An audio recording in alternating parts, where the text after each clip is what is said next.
Shalom teman-teman, sebentar lagi kita akan mulai ibadah. Meskipun ibadah ini ibadah online, tetapi kita harus ingat 3 hal. Yang pertama, siapkan hati kita. Yang kedua, fokus kepada Tuhan. Dan yang ketiga, singkirkan semua gangguan. Selamat beribadah.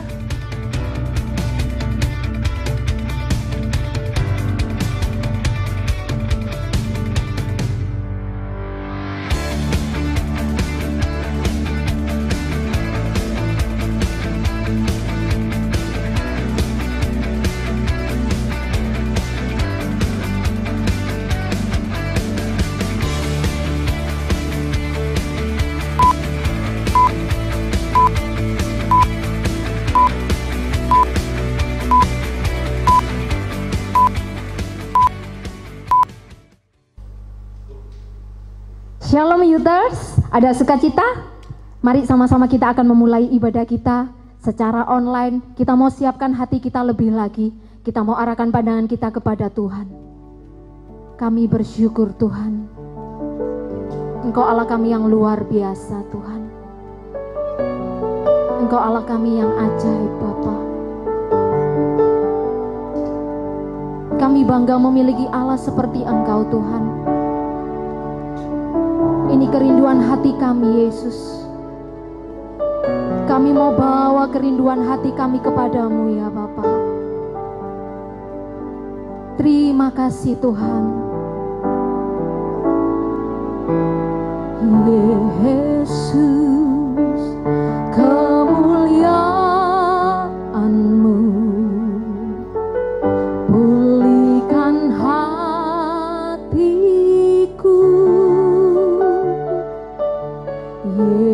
Yesus, kemuliaan-Mu berkati hidupku.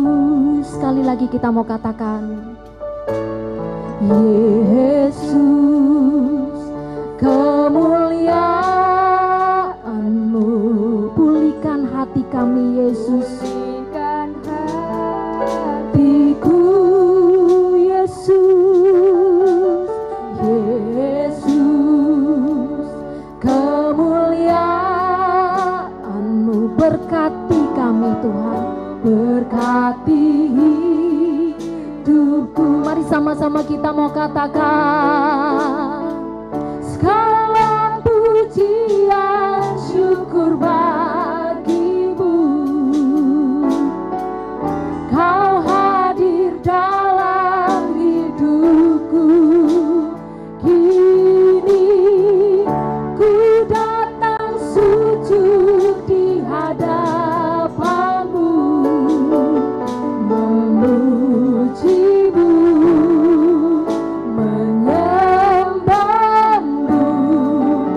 Yesus, ku menyembah-Mu. Segenap hati kita mau katakan sekali lagi, Yesus, Yesus, kemuliaan-Mu, pulihkan hati kami Tuhan.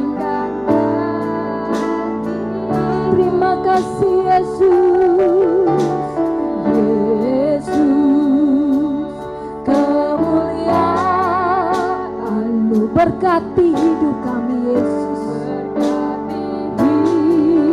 hidupku. Sekali lagi katakan, Yesus, kemuliaan-Mu pulihkan hatiku.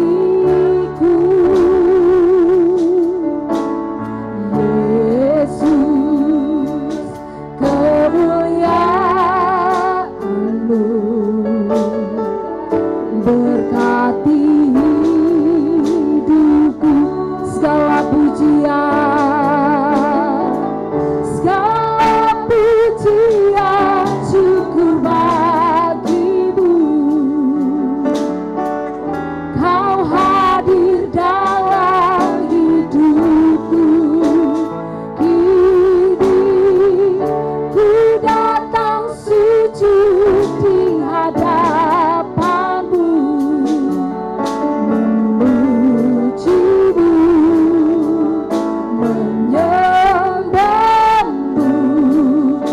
Yesus, ku menyembahmu. Sekali lagi katakan, segala pujian syukur bagimu.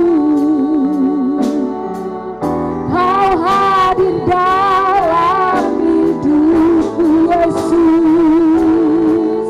Yes, ku datang sujud di hadapanmu, memujimu Tuhan, menyembahmu Yesus. Yesus, ku menyembahmu. Mari sama-sama kita mau angkat tangan kita buat Tuhan Yesus. Sama-sama kita mau katakan, segala pujian syukur bagimu. Amin. Kau hadir dalam hidupku. Kini ku datang sujud di hadapanmu, memujimu, menyembahmu. Yesus, ku menyembahmu. Segala pujian, segala pujian syukur bagimu. Kau hadir dalam hidupku. Kini ku datang sujud di hadapanmu, memujimu, menyembahmu. Yesus, ku menyembahmu. Yesus, ku menyembahmu. Sekali lagi katakan, Yesus, ku menyembahmu. Mari sama-sama kita mau sembah Tuhan.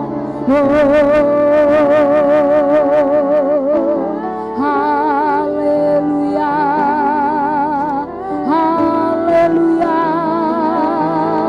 Kami memujimu Tuhan, kami menyembahmu Bapa. Haleluya. Kami mau menyembah Engkau Tuhan, kami mau sembah Engkau Yesus. Ini hidup kami Tuhan. Haleluya, haleluya. Kami datang Tuhan, membawa pujian kami Bapa.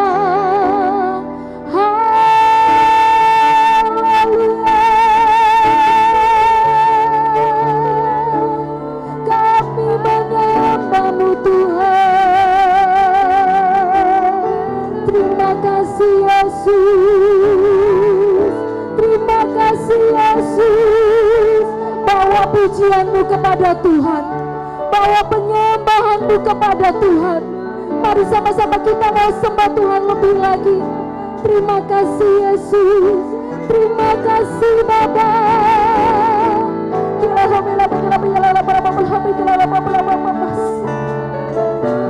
Ini hati kami Tuhan, ini hidup kami Yesus. Kami membawa penyembahan kami kepadamu Tuhan. Haleluya, haleluya, haleluya. Yesus,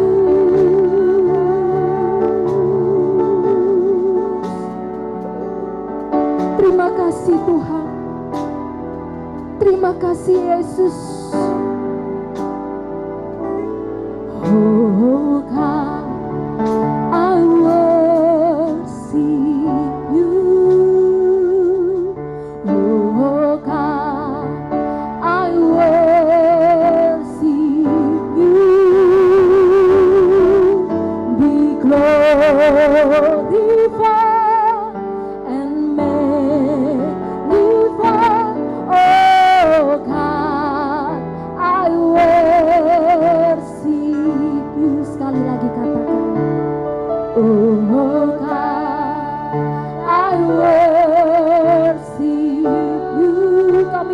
semua pujian kami.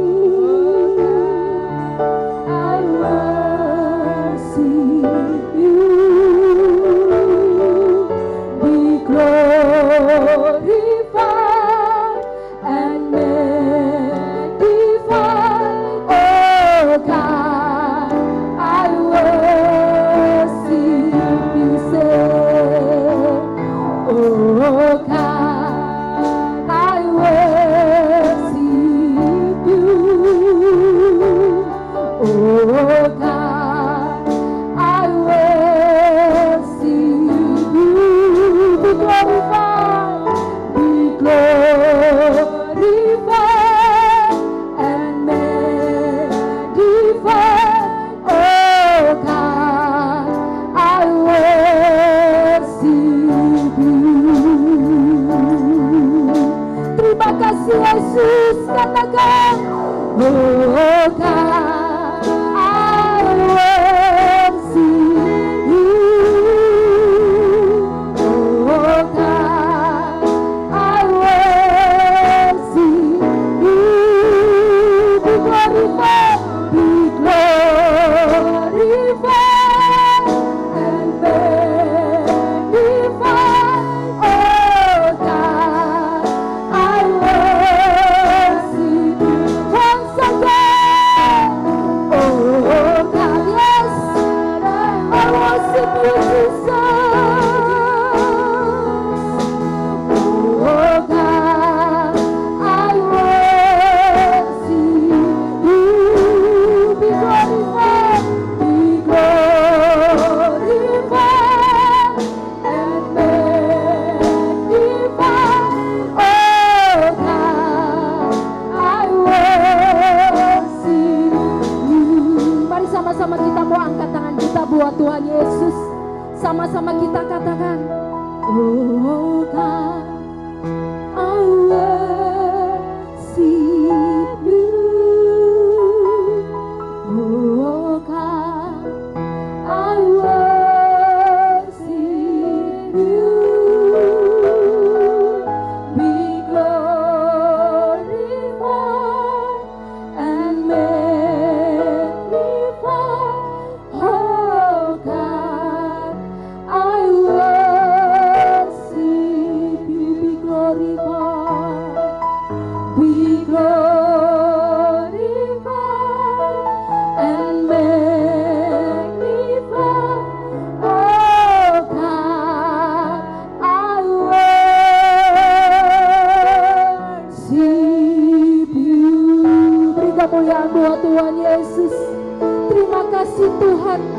Terima kasih Yesus, Engkaulah kami yang luar biasa Tuhan. Kami siap memuji Engkau Tuhan. Segala pujian, hormat, kemuliaan hanya bagi namamu. Haleluya, amin. Shalom semuanya. Mari sama-sama kita mau berikan salam terbaik buat tos kanan kiri kita. Haleluya, haleluya. Kita mau katakan, ku diberi kuasa. Amin. Yes. Kita mau sama-sama bertemu tangan. Amin. Di atas kepala dong. Yes.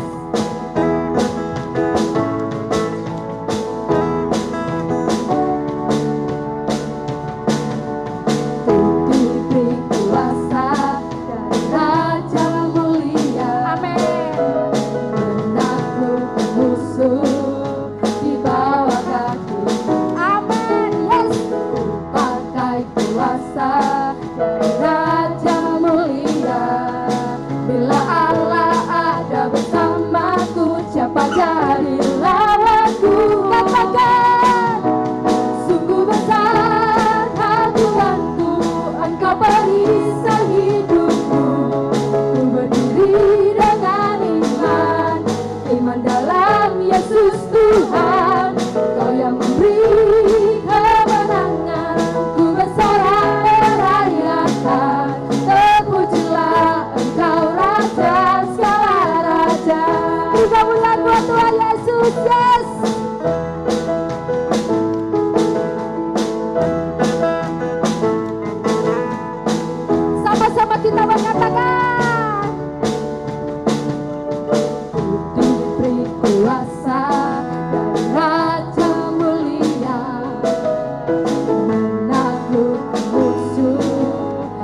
mau siapkan hati kita lebih lagi. Kita mau arahkan pandangan kita kepada Tuhan. Ini kami Tuhan, ini hati kami Yesus. Bentuk hati kami Tuhan. Ini kami Tuhan, kami datang kepadamu Yesus. Kami bersyukur kepadamu Tuhan. Terima kasih Yesus. Terima kasih ya Tuhan. Waktu Tuhan pasti yang terbaik, walau kadang tak mudah dimengerti, lewati cobaan,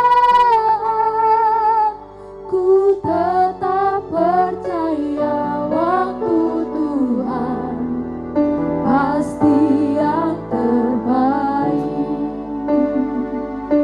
Terima kasih Bapa. Bila Kau izinkan sesuatu terjadi, ku percaya semua untuk kebaikanku.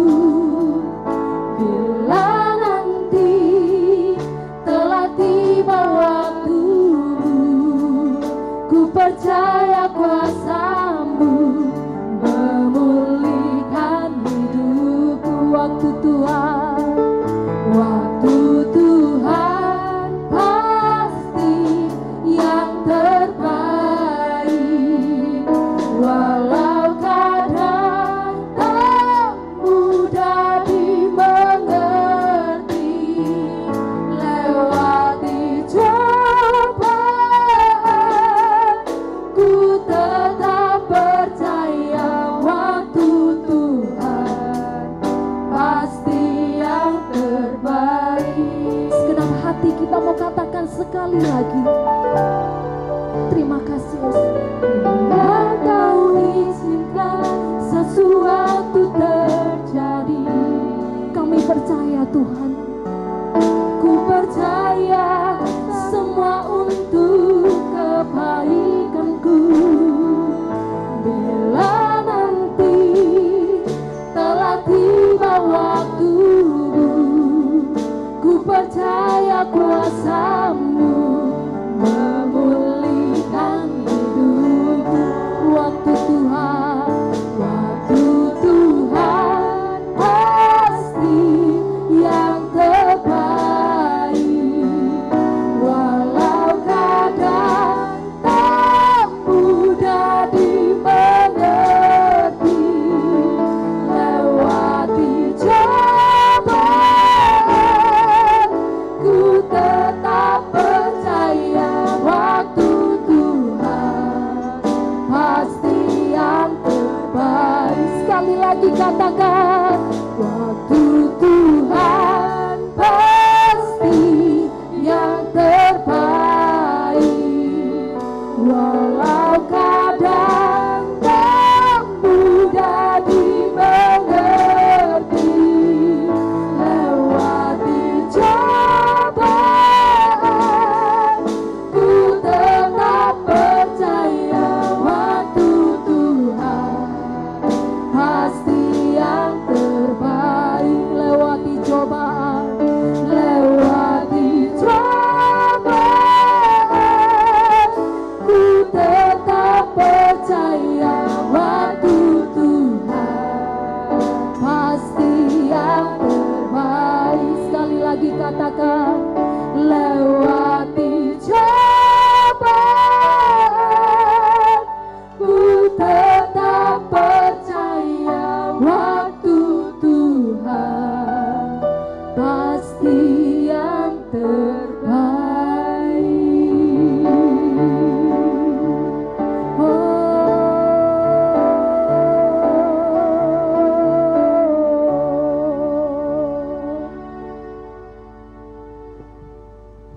Tuhan, terima kasih Tuhan untuk kesempatan yang telah Engkau berikan. Kami dapat memuji, menyembah-Mu Tuhan. Sebentar Kami mau mendengarkan sharing-Mu Tuhan, biarlah sungguh lewat sharing ini, biarlah apapun yang kami dengar bisa tertanam dalam hati kami dan berbuah lebat Tuhan. Kau berkati hamba-Mu yang akan sharing, Kau berkati juga kami yang mendengarkan. Terima kasih Tuhan, hanya di dalam nama Tuhan Yesus Halia. Amin. Ya, shalom semuanya. Ya, kurang keras. Shalom semuanya. Nah, hari ini saya akan sharing santai-santai aja ya. Jadi saya akan sharing tentang satu tokoh Alkitab yang bagi saya itu tokoh Alkitab favorit saya. Sudah muncul belum ya di sini? Ya. Ya, saya dengan mata iman saya bisa melihat ada sesuatu di sini ya. Judulnya apa? Esther. Ya, Esther ini adalah tokoh Alkitab yang menurut saya keren. Saya nggak akan jelaskan lebih panjang, kita akan langsung aja ya. Jadi sistem sharing kali ini tuh begini, supaya kalian tidak bingung. Sistem sharingnya itu, kita itu akan menelusuri kisah Esther, dan kita belajar dari cerita Esther itu, apa yang terjadi di hidup kita, gitu loh. Apa implementasinya gitu, anggapannya.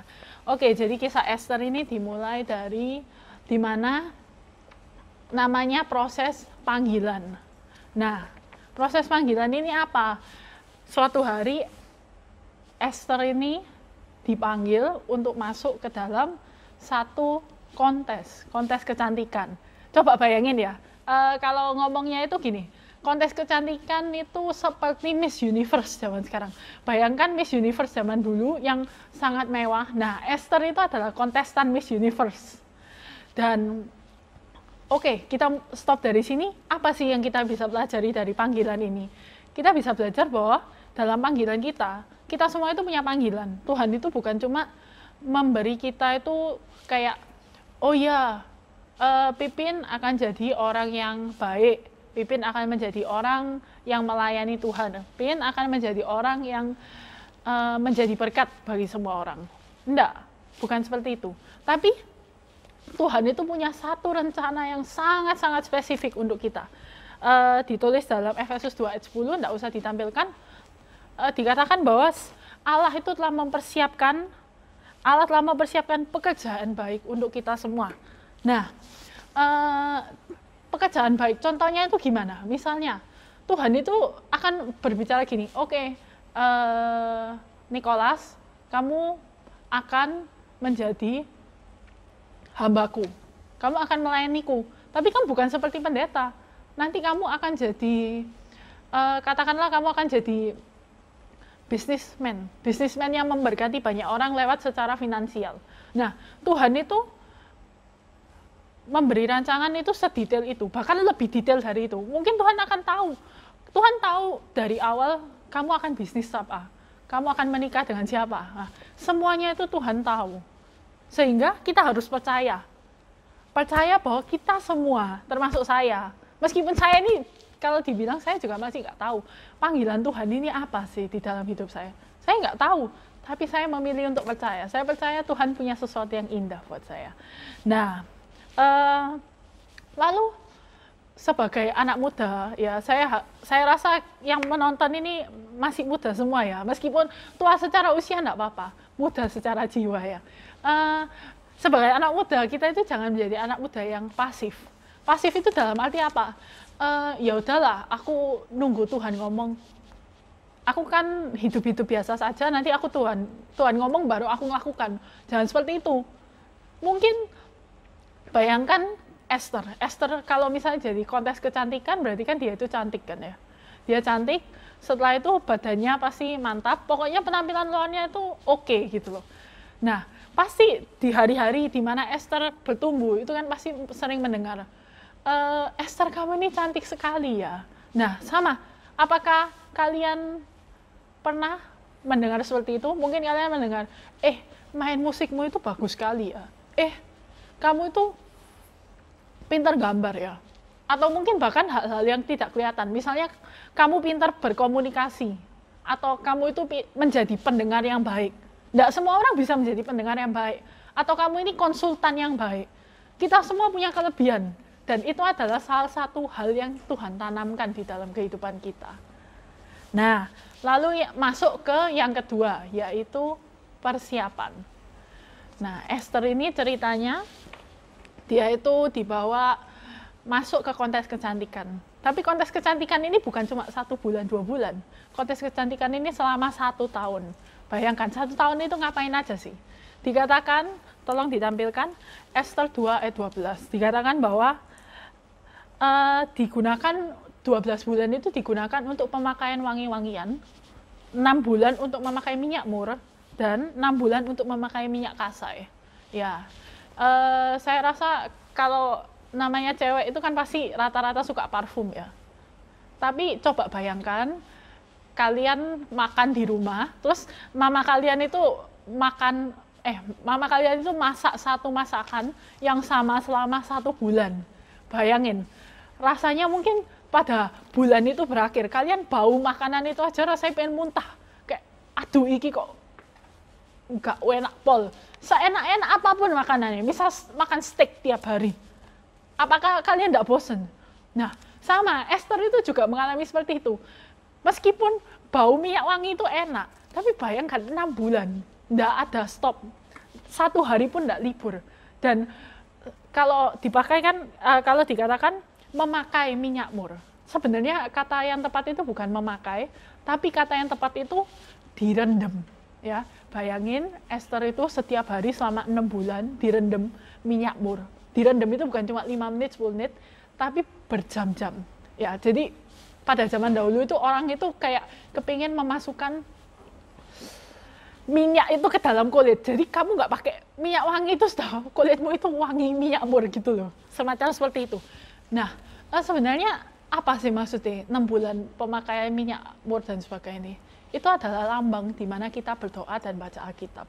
Mungkin kalian dengar kayak gini kayak, aduh aku ini bosen loh dengar itu. Kayak berdoa terus, baca Alkitab terus. Setiap kali orang ngomong apa? Kalau ada masalah, sudah kamu doa, baca Alkitab, cari Tuhan gitu ya. Selalu rasanya itu kayak bosen sampean. Saya pun juga bosen. Rasanya dengar itu kayak, kenapa sih semua khotbah itu intinya seperti itu. Tapi kalau saya katakan gini, nggak ada selain itu, sudah cuma 2 itu. Nggak, doa dan baca Alkitab itu tidak bisa digantikan oleh apapun. Kalian pikir saya ini sharing, lalu saya cinta mati sama doa? Enggak, saya bosan sama doa. Ada hari-hari di mana saya merasa harus aku doa. Mendingan aku nonton drama Korea, mendingan aku baca komik daripada doa. Kan kalau nggak doa kan berarti waktu kosongku lebih banyak. Kalau aku nggak baca Alkitab, waktu kosongku lebih banyak. Aku bisa tidur lebih pagi, atau bangun lebih siang. Tapi doa dan baca Alkitab itu benar-benar sesuatu yang basic sekali. Dan kalian nggak bisa stop itu, gitu. Justru itu yang namanya proses. Itu yang namanya persiapan. Nggak peduli perasaan. Pokoknya lakukan. Disiplin ngomongnya, ya. Lalu masuklah kita ke bagian selanjutnya. Nah, bagian selanjutnya yaitu pengujian. Nah, kalau kalian masih sekolah, tentu kalian sering ya mengalami ujian. Rasanya kayak bosen sampean. Aduh, besok kok ulangan lagi. Aduh, besok kok ulangan lagi. Nah, kalau saya dulu waktu sekolah, saya itu selalu cari yang namanya kisi-kisi. Kalau bisa dapat bocoran sebanyak-banyaknya, lebih baik kan. Nah, akhirnya saya sebenarnya pengujian ini apa sih? Ya, kita kan pasti bingung. Pengujian ini apa? Bagaimana cara kita lolos ujian? Ada 2 tips dari Esther. Jadi suatu hari Esther sudah memakai 12 bulan minyak mur dan minyak kasai. Lalu kemudian Esther ini mulailah diuji, yaitu menghadap sang raja. Apa sih maksudnya itu? Esther itu punya 2 tips. Yang pertama, bahan ujiannya itu cuma 1, soalnya cuma 1. Apakah hati kita itu benar di hadapan Tuhan? Apakah hatimu benar di hadapan Tuhan? Itu cuma soalnya. Iya, soalnya cuma 1. Lalu yang kedua, ada tips lagi. Kita bisa dibantu oleh orang yang bernama Hegai. Jadi di kontes Miss Universe tadi itu ada bapak-bapak yang mengawasi kontestan itu, namanya Hegai. Jadi Esther ini pinter menurut saya. Kenapa? Karena Esther ini kalau kita nggak pernah ketemu orang, bagaimana cara kita bisa tahu dia senang apa? Nah sama, Hegai ini, Esther ini nggak tahu. Aku loh nggak pernah ketemu raja, ya apa cara aku tahu raja senang apa? Ya, tapi Hegai tahu raja. Dan karena Esther tahu, oh Hegai ini tahu raja. Hegai tahu raja suka ini, raja suka itu. Oleh karena itu Esther dengar-dengaran. Apapun yang Hegai sampaikan, jawabannya cuma iya. Nah, Hegai itu dalam kehidupan kita itu kayak kakak rohani kita. Saya bilang, kakak rohani kita tentu pasti lebih mengenal Tuhan daripada kita. Pasti ada orang yang lebih tinggi, yang lebih mengenal Tuhan daripada kita. Dengarkanlah orang-orang itu, taat kepada mereka.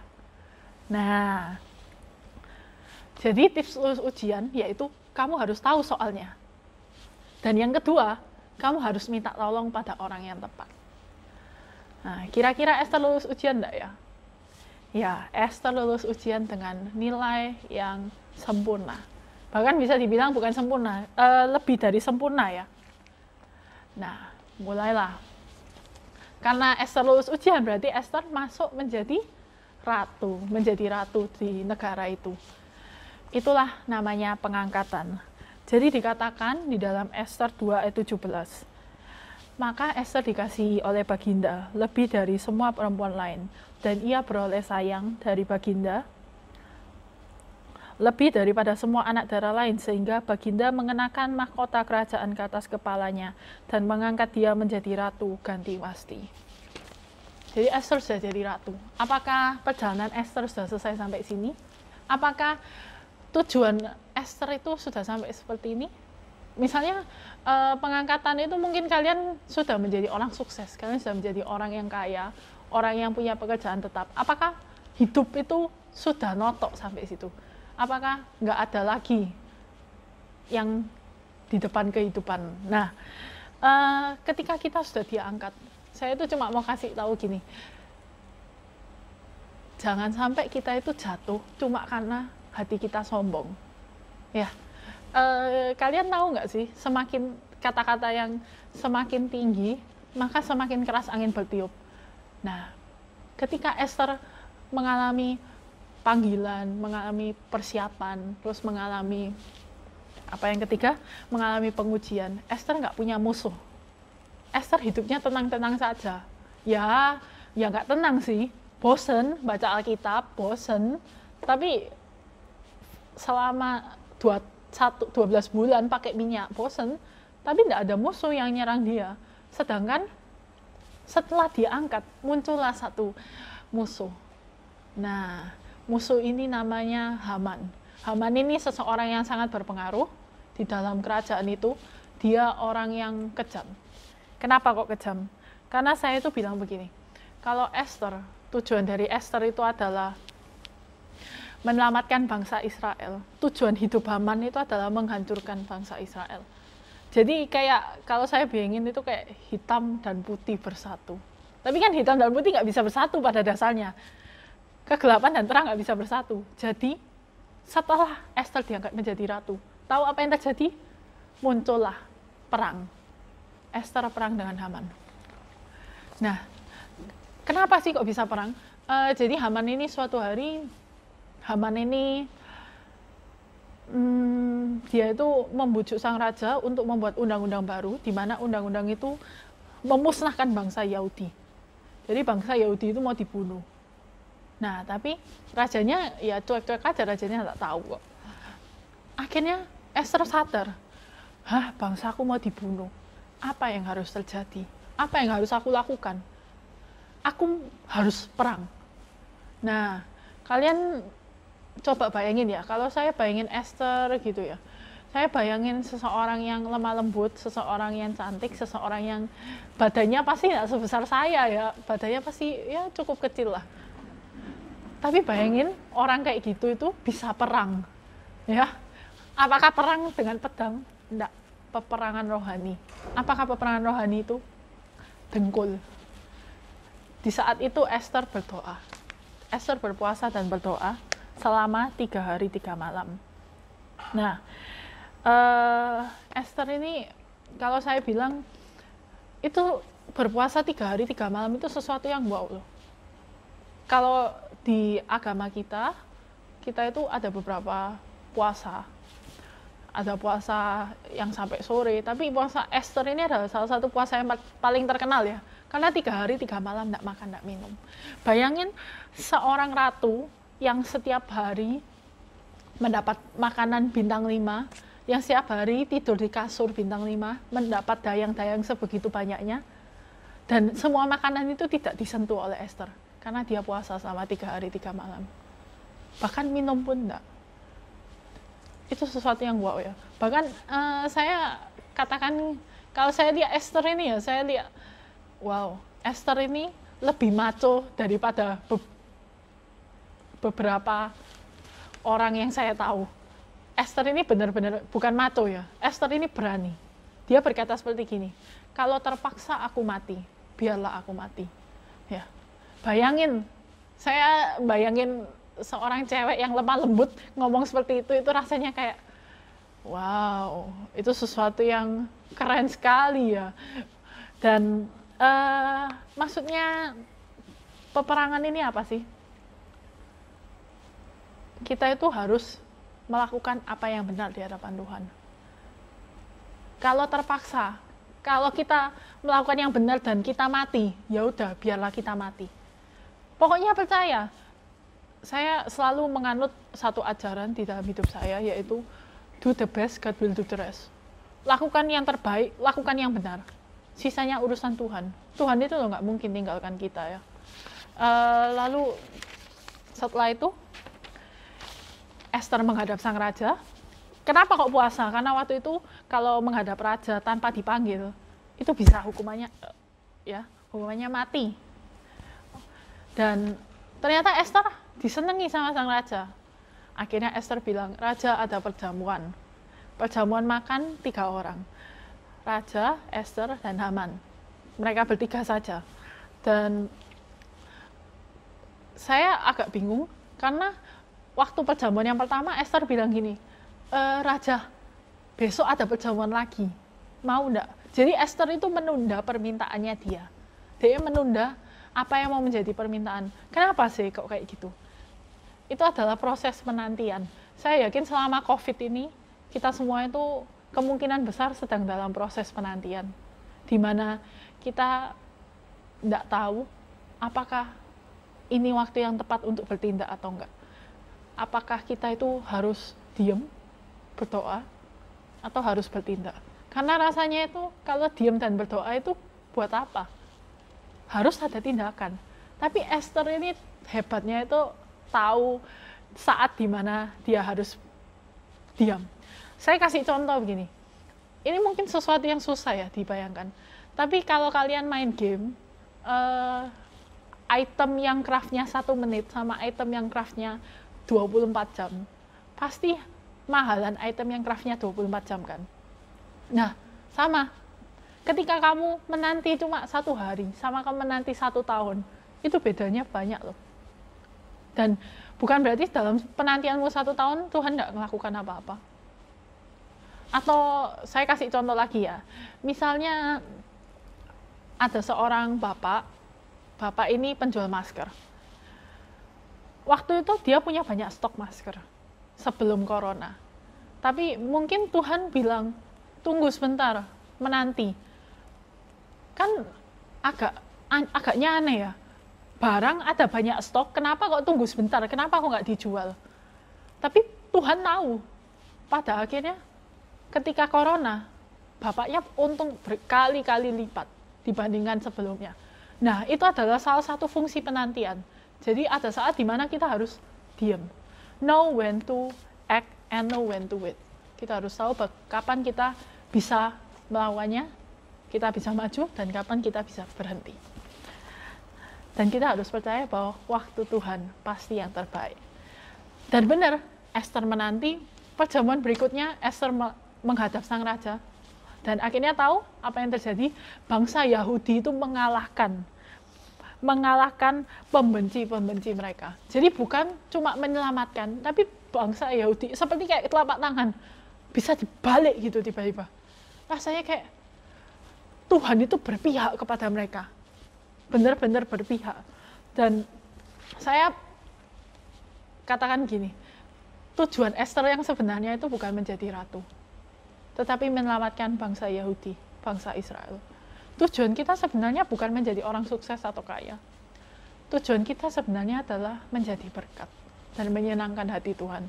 Jadi jangan sampai kita salah paham dengan pengangkatan. Kita merasa, oke, fine, ya aku tahu, aku sudah diangkat, hidupku sudah selesai di sini.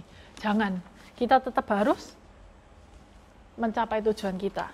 Nah, lalu kita lihat 7 step, 7 langkah itu. Ya, jadi yang pertama adalah panggilan, yang kedua adalah persiapan, yang ketiga pengujian, yang keempat pengangkatan, kelima peperangan, keenam penantian, dan ketujuh penggenapan panggilan itu. Nah, mungkin kalian merasa gini, ini tuh kok kayak aneh ya. Kan enggak semua orang kayak gini. Ya, saya bilang enggak semua orang mengalami 7 hal ini. Kita pasti mengalami 7 hal ini, tapi lebih ke arah urutannya. Urutannya enggak sama. Ada orang yang dipanggil dulu langsung mengalami pengangkatan. Ada orang yang dipanggil dulu harus menunggu dulu. Ada orang yang langsung mengalami penggenapan dengan cepat. Ada orang-orang seperti itu. Nah, rencana Tuhan itu beda-beda untuk setiap kita. Kita harus percaya, seperti lagunya GPCC Worship sampai akhir hidupku. Kini aku berserah pada rancanganmu bagiku. Ku ikuti panggilanmu, ku kan setia sampai akhir hidupku. Biarlah sampai akhir hidup kita tetap setia pada panggilan kita. Apapun panggilannya, mungkin panggilan kita bukan menjadi ratu, mungkin panggilan kita menjadi pembantu sang ratu. Ya udah, kita percaya bahwa Tuhan tahu yang terbaik buat setiap kita. Tuhan tahu apapun yang kita lakukan, pokoknya menyenangkan hati Tuhan. Karena saya mau menutup sharing hari ini dengan satu kata-kata, yaitu the caller, yaitu Tuhan. Sang pemanggil itu lebih penting daripada panggilan itu. Jangan sampai kita mengejar panggilan lalu lupa mengejar Tuhan. Kejarlah Tuhan, maka panggilan itu akan mengejar kalian. Amin. Mari kita berdoa. Ya Bapa, terima kasih untuk sharing hari ini. Ajar kami Tuhan untuk semakin hari semakin mengejar Engkau Tuhan. Apapun, mungkin kami sampai sekarang masih bingung. Engkau mau berencana apa atas hidup kami? Atau kami bahkan hilang. Kami nggak tahu kami berada di mana. Bahkan kami sudah jauh dari rencanamu Tuhan. Tapi biarlah Engkau timbulkan dalam hati kami keinginan untuk mengejar Engkau. Keinginan untuk mengejar Sang Pemanggil itu Tuhan. Dan ketika kami mengejar Engkau, kami percaya bahwa panggilan itu akan mengejar kami. Terima kasih Tuhan. Terima kasih untuk sharing hari ini. Biarlah ini menjadi berkat bagi setiap kami. Dalam nama Tuhan Yesus, haleluya.